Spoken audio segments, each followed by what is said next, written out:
اعوذ باللہ من الشیطان الرجیم بسم اللہ الرحمن الرحیم۔ آج ہم آپ کے سامنے 24ویں پارے کا خلاصہ بیان کریں گے۔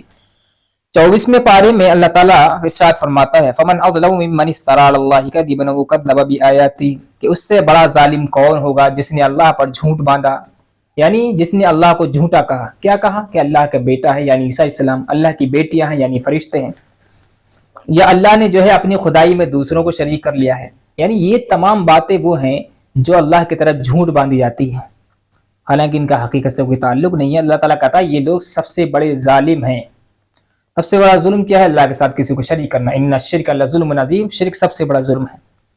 پھر آگے اللہ تعالیٰ نے فرمایا والذی جاء بالصدق وصدق به اولئک هم المتقون، کہ وہ شخص جس کے پاس سچی باتیں اور سچائی آ گئی ہے، وصدق به، اور اس سچائی کا اس نے اقرار کیا، اس کو مان لیا، دل سے مان لیا، اس کی تصدیق کر لی، وہی لوگ متقی ہیں۔ اصل میں یہ آیت مفسرین لکھتے ہیں حضرت ابوبکر صدیق کے بارے میں نازل ہوئی۔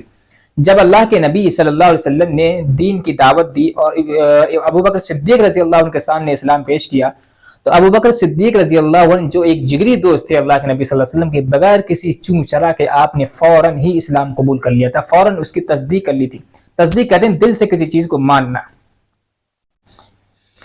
اور پھر اس میں دوسرے صحابہ بھی شریک ہو جائیں گے جنہوں نے اللہ کے نبی صلی اللہ علیہ وسلم کو دل سے نبی مان لیا تھا۔ آگے اللہ تعالیٰ نے موت کی ایک بہت اچھی تفصیل بیان کی ہے۔ اللہ یتوفی الانفس حین موتها واللتی لم تمت فی منامها فیمسک التی قضى علیها الموت ویرسل الاخرى الی اجل مسمى۔ اس آیت میں اللہ تعالیٰ نے فرمایا ہے کہ جس وقت ہم کسی کو موت دیتے ہیں،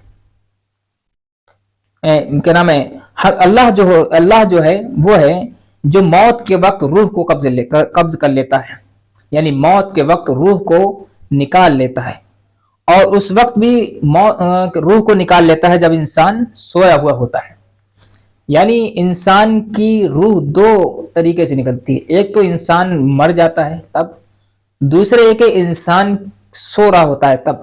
لیکن سوتے ہوئے میں جب وہ جاگ جاتا ہے تو اللہ تعالیٰ اس کی روح کو فوراً واپس کر دیتا ہے۔ کہتے ہیں فَيُمْسِكُ الَّذِي قَضَىٰ عَلَيْهِ الْمَوْتَ، موت کے بعد اس کی روح کو اللہ تعالیٰ روک لیتا ہے، دوبارہ نہیں بھیجتا۔ وَيُرْسِلُ الْأُخْرَىٰ إِلَىٰ أَجَلٍ مُّسَمًّى، اور اس کو پھر سونے کے بعد جب وہ جاگتا ہے تو روح کو بھیج دیتا ہے ایک متعینہ مدت تک کے لیے، یعنی جب تک وہ اگلی بار سوئے نہیں تب تک کے لیے روح کو بھیج دیتا ہے۔ ایک دوسری آیت میں بھی اللہ تعالیٰ نے موت کو جو ہے وہ نیند کو موت کی چھوٹی بہن کہا ہے۔ تو پتہ یہ چلتا ہے کہ ہم جو سوتے ہیں تو ہماری آتما ہمارے اندر نہیں رہتی ہے، وہ کہاں جاتی ہے، کیسے رہتی ہے، اس کی تفصیل میں جانے کی ضرورت نہیں ہے، یہ اللہ ہی جانتا ہے، واللہ اعلم۔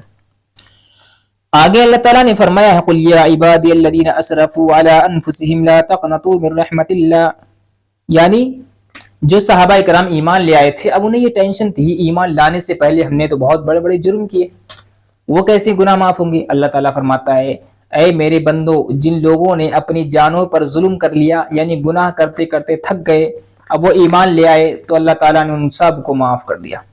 یعنی اللہ کی رحمت سے مایوس نہ ہو، اللہ کی رحمت ان کو ڈھانپ لے گی۔ اس لیے میرے بھائیو، اگر آپ سے گناہ ہو رہے ہیں، آپ گناہوں میں مبتلا ہیں، تو اللہ کے واسطے اپنے گناہوں سے توبہ کیجئے۔ آپ مایوس نہ ہو کہ اللہ تعالیٰ معاف نہیں کرے گا، پہاڑ کے برابر آپ کے گناہ ہوں گے، آپ سچے دل سے اللہ سے گناہوں کی معافی مانگیں گے اس رمضان کی مبارک راتوں میں، یقیناً اللہ تبارک و تعالیٰ اپنی رحمت سے آپ کو معاف کر دے گا۔ آگے اللہ تعالیٰ نے پھر قیامت کے منظر کو کھینچا ہے وَنُفِخَ فِي الصُّورِ فَصَعِقَ مَن فِي السَّمَاوَاتِ وَمَن فِي الْأَرْضِ ثُمَّ نُفِخَ فِيهِ أُخْرَىٰ فَإِذَا هُمْ قِيَامٌ يَنظُرُونَ۔ جب پہلی مرتبہ سور پھونکا جائے گا تو تمام لوگوں پر موت طاری ہو جائے گی، بے ہوش ہو جائیں گے، دھڑلے سے گر جائیں گے۔ جب دوسری مرتبہ سور پھونکا جائے گا فَإِذَا هُمْ قِيَامٌ يَنظُرُونَ، سب کھڑے ہو کر دیکھنے لگیں گے یہ کیا مسئلہ ہے۔ پھر فرمایا دو گروہ ہوں گے، ایک تو کافروں کا اور ایک مسلمانوں کا۔ وَسِيقَ الَّذِينَ كَفَرُوا إِلَىٰ جَهَنَّمَ زُمَرًا، جب جہنمیوں کو جہنم کی طرف ڈھکیل کر لے جایا جا رہا ہوگا تو جہنم کا فرشتہ یہ کہے گا کہ جو ہے کیا تمہارے پاس رسول نہیں آئے تھے تم کو ڈرانے کے لیے، تمہیں سمجھانے کے لیے؟ تو وہ کہیں گے ہاں کیوں نہیں آئے تھے، لیکن ہم ہی کم بخت تھے۔ قالوا بلا ولكن حقت کلمۃ العذاب علی الکافرین، وہ کہیں گے کہ ہم لوگوں پر جو ہے اب اللہ کی باتیں سچی ہو گئی۔ اسی طرح جو ایمان والوں کو جنت کی طرف لے جایا جا رہا ہوگا تو جنت کا جو دروگاہ ہوگا جسے رضوان کہتے ہیں، اور جہنم کے دروگاہ کو مالک کہتے ہیں. تو رضوان فرشتہ جو ہوگا ان سے کہے گا کہ تم پر سلامتی ہو، سلام علیکم طبتم فادخلوها خالدین، تم اس میں جنت میں ہمیشہ ہمیشہ کے لیے داخل ہو جاؤ. تو یہاں سورہ سعد مکمل ہوتی ہے. آگے سورہ المؤمن اللہ تعالیٰ نے بیان کی ہے. اس میں ایک مومن مرد کا ذکر ہے جو موسیٰ علیہ السلام کے زمانے میں تھا، اس لیے اس سورت کا نام سورہ مومن رکھا. اس سورت میں اللہ تعالیٰ نے فرعون کے زمانے کا ایک واقعہ بیان کیا ہے جس نے فرعون کے دربار میں ایک بے باک تقریر کی تھی اور موسیٰ علیہ السلام کی حمایت کی تھی.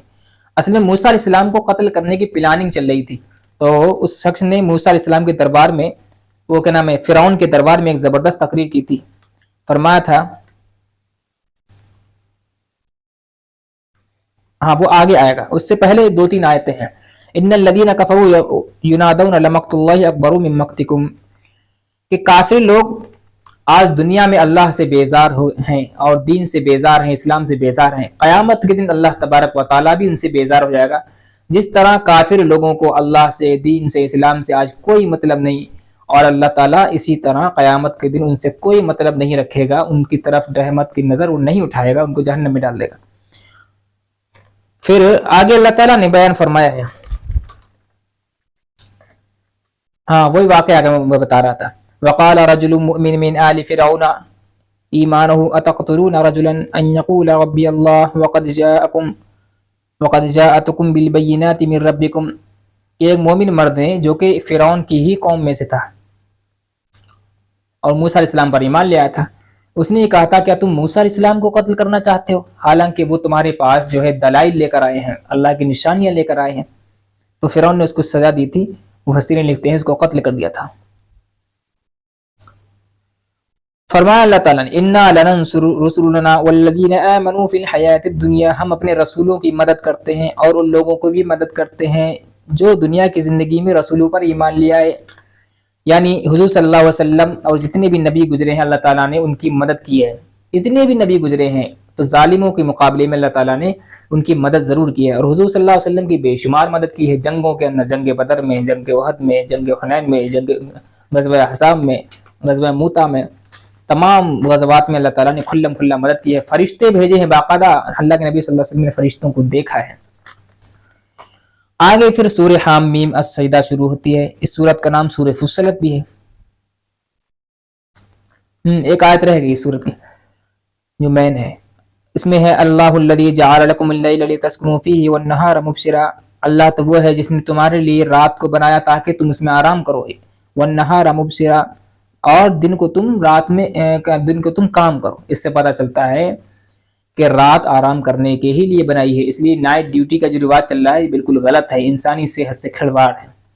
وَلَقَدْ أَرْسَلْنَا رُسُلًا مِّن قَبْلِكَ مِنْهُم مَّن قَصَصْنَا عَلَيْكَ وَمِنْهُم مَّن لَّمْ نَقْصُصْ عَلَيْكَ، ہم نے بہت سے رسولوں کے واقعے تمہیں بتا دیے. بہت سے رسول ایسے ہیں جن کا ذکر قرآن میں نہیں آیا ہے، اس کو اللہ تعالیٰ فرمایا ہے، اس کا ہم نے تذکرہ نہیں کیا. یعنی 1,24,000 کم و بیش انبیاء اللہ تعالیٰ نے اس دنیا میں بھیجے ہیں، اور چند ہی نبیوں کا ذکر ہے جو میں نے وما كان لرسول ان ياتي بآيات الا باذن الله، اور کوئی بھی رسول جب آتا ہے تو اپنے ساتھ اللہ کے حکم سے نشانیاں لے کر آتا ہے، اللہ کے حکم سے معجزات لے کر آتا ہے. کسی نبی کا کوئی اپنا کمال نہیں ہے کہ خود بخود اپنی طرف سے کوئی معجزہ بیان کر دے، یا اللہ تعالیٰ چاہتا ہے تو معجزہ ظاہر ہوتا ہے، یا کوئی کام اللہ کے نبی صلی اللہ علیہ وسلم یا دوسرے نبی کرتے ہیں. یہاں سے پھر سورہ حامیم اب سجدہ شروع ہوتی ہے جس کا نام سورہ فصلت بھی ہے. اس میں عتبہ ابن ربیعہ نے آپ کو آفر دیا تھا کہ اللہ کے نبی اگر تم جو ہے مکے کی سرداری چاہتے ہو تو سردار بنا دیں گے، کوئی بہترین لڑکی سے شادی کرنا چاہتے ہو شادی کرا دیں گے، مال و دولت چاہتے ہو مال و دولت دے دیں گے، لیکن اپنے دین سے باز آ جاؤ. لیکن اللہ کے نبی صلی اللہ علیہ وسلم نے کہا اگر میرے ایک ہاتھ پر سورج دوسرے ہاتھ پر چاند رکھتے تو بھی میں اپنے اسلام کا پرچار کرنے میں، اسلام کو پھیلانے سے باز نہیں آؤں گا. پھر آگے اللہ تعالیٰ نے فرمایا ہے کہ انسان کے اعضاء گواہی دیں گے. پھر ایک بہت ہی پیاری آیت ارشاد فرمائی ان الذین قالوا ربنا اللہ ثم استقاموا تتنزل علیہم الملائکہ، کہ جو لوگ اپنے دل سے کہتے ہیں کہ ہمارا مددگار تو اللہ ہے تو اللہ تعالیٰ اس کی مدد ضرور کرتا ہے. پھر آخر میں بالکل ایک آیت ہے وَلَوْ جَعَلْنَاهُ قُرْآنًا عَجَمِيًّا لَقَالُوا لَوْلَا فُصِّلَتْ آیَاتُهُ، اگر یہ قرآن عجمی زبان میں ہوتا تو کفار یہ کہتے ہیں کہ قرآن تو تفصیل کے ساتھ کیوں نہیں آیا. بڑی تفصیل بیان کرنی چاہیے اس کی. حالانکہ قرآن عربی میں نازل ہوا ہے لیکن عربی سے جو ہے اعظمی زبان میں ٹرانسلیٹ ہوا ہے، تو یہ اللہ تعالیٰ نے قرآن کو بہت زیادہ آسان کر دیا ہے. وَلَقَدْ يَسَّرْنَا الْقُرْآنَ لِلذِّكْرِ، ہم نے نصیحت حاصل کرنے کے لیے قرآن کو بہت آسان کر دیا. تو یہاں تک 24ویں پارے کا خلاصہ بیان کیا گیا. آئندہ انشاءاللہ اگلی ویڈیو میں 25ویں پارے کا خلاصہ بیان کیا جائے گا.